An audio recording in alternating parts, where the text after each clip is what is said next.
Il y a une histoire au Plaza à New York où tu habites au Plaza. Ah, c'est magnifique, ça. Là, tu prends une chambre à combien la nuit? 10 000.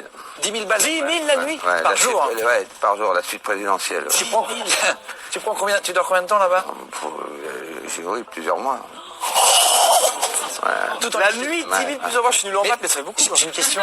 Physiquement, t'as des valises et des valises de billets parce que 10 000 par Non, mais il y a le coffre, il y a tout, je suis équipé. Donc là, t'es au Plaza à New York et tu vois un immeuble en rénovation. Ouais, ça c'est magnifique. Et alors, qu'est-ce qui se passe là? Là, c'est incroyable cette histoire. Alors, je vois un Chinois qui s'appelait Wang. Je le vois. Il avait une liasse de billets comme ça.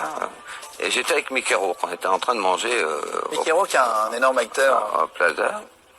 Et on mangeait. Bon, Mickey savait que j'étais un faiseur à l'époque. Et j'ai dit, tu vois, ce mec-là, je vais le taper.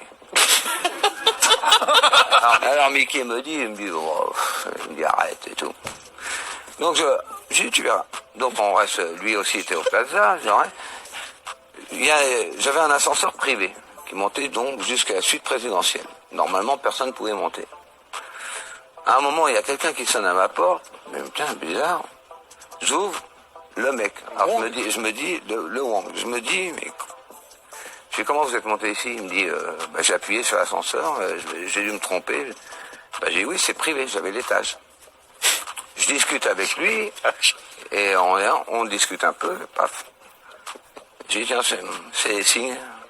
Il a voulu voir la suite, il y avait un piano au-dessus, je lui fais voir la suite et tout. Bon. Et j'ai dit, vous restez oui, je lui ai dit, écoutez, on prendra un verre, on parlera affaires et tout. Il dit, d'accord. Et donc, à l'époque, j'avais une Rolls verte. Je me balade et je vois un immeuble en rénovation et tout. J'ai dit au mec, j'ai dit, garde-moi là, je vais aller voir cet immeuble. Donc, je vais voir cet immeuble, je monte dans l'immeuble. Donc, il y avait...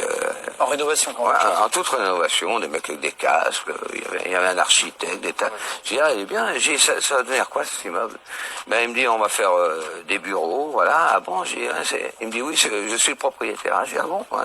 J'ai dit, c'est intéressant, ça. J'ai dit, ça vaut combien un immeuble comme ça? Alors, à l'époque, je sais plus combien il me sort. J'ai dit, ah, d'accord. Et j'ai dit, donc, vous allez faire, ça va prendre combien de temps? Voilà. J'ai dit, écoutez, moi, ça m'intéresse, je pourrais repasser voir. Il me dit, oui, vous repassez quand vous voulez. Dans la tête, je me dis, lui, je vais amener mon Chinois, je vais l'amener, je vais lui dire que l'immeuble est à moi. Oh et tu as dit que l'immeuble était à toi? Ouais. Il t'a cru? Mais bien sûr qu'il m'a cru. Je l'emmène en Rolls, je l'emmène dans un immeuble. Oui, ouais, c'est vrai. Ouais, c'est pas comme si t'es en survêtement Montacchini et t'es en train de te balader. C'est vrai. C'est vrai. Dernier étage au Plaza. En fait, t'avais le décor. Voilà, les paramètres sont T'as là. le décor autour. Voilà, T'avais des gardes du corps ou pas Oui, j'avais les gardes du... Oui. Ah oui, donc en plus, ça va. Non, mais on Il y a avait... tout un décorum autour. Mais tout était fait, c'était magnifique. Et donc tu l'emmènes, le Chinois? Donc je l'emmène et alors il regarde, j'emmène en haut et voilà. Et moi je me renseigne sur la législation, je me dis bon comment on devient propriétaire d'un appartement ou d'un immeuble. Et la loi américaine elle est sur le title. Le title c'est titre de propriété. Et si vous versez 10%, sur 3 mois le changement de title change à votre nom ou à la société. Je dis bon 10% si je le tape vraiment, ça vaut le coup. Donc, j'ai monté une société, j'ai été pour, je lui ai dit, moi ça m'intéresserait, je suis parti pour l'achat, j'ai fait le changement, donc quand tu vérifiais sur la société, le propriétaire de l'immeuble, c'était la société Intel. Okay. C'est un changement de taille. Ouais. Et le gars, je l'ai laissé un peu comme ça, j'étais à Hong Kong, je lui ai pris 17 millions. 17 millions? Là où l'arrivée elle est belle, c'est que moi je comprends que le mec il pèse, c'est pas, on n'est pas dans... Donc je me dis, il y a deux ressorts. Lui, si je le tape vraiment, après, il va y avoir des conséquences. Donc, je comprends toute la chose. Donc, je me dis, lui, il faut que je le tape rapide et il faut pas de blabla. On va pas lui raconter de la messe et compagnie.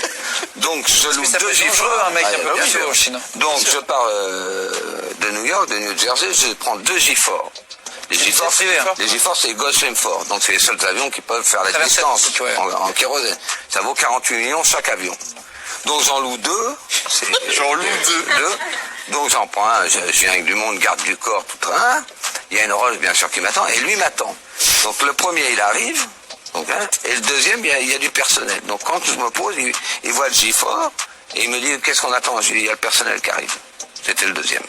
Ah oui, comme ça pèse vraiment. Ouais. Tout est établi. Donc voilà, dans les 3 jours, je l'ai tapé. Je lui ai pris 17. 17 millions. Et ça, par exemple, quand tu les bons, tu te barres. Ben, je les ai remis dans le jet, les gardes du corps sont partis, et sont partis à New Jersey, moi je suis resté avec lui. Ah là là. Voilà, mais moi j'ai fait partir tout de suite l'oseille. Ah, mais ça y est. Mais t'as pas eu peur? Tu t'es pas eu peur de te Ah faire bah prendre oui, mais bon, voilà, sinon tu fais rien. Monsieur Wang, merci beaucoup. Voilà.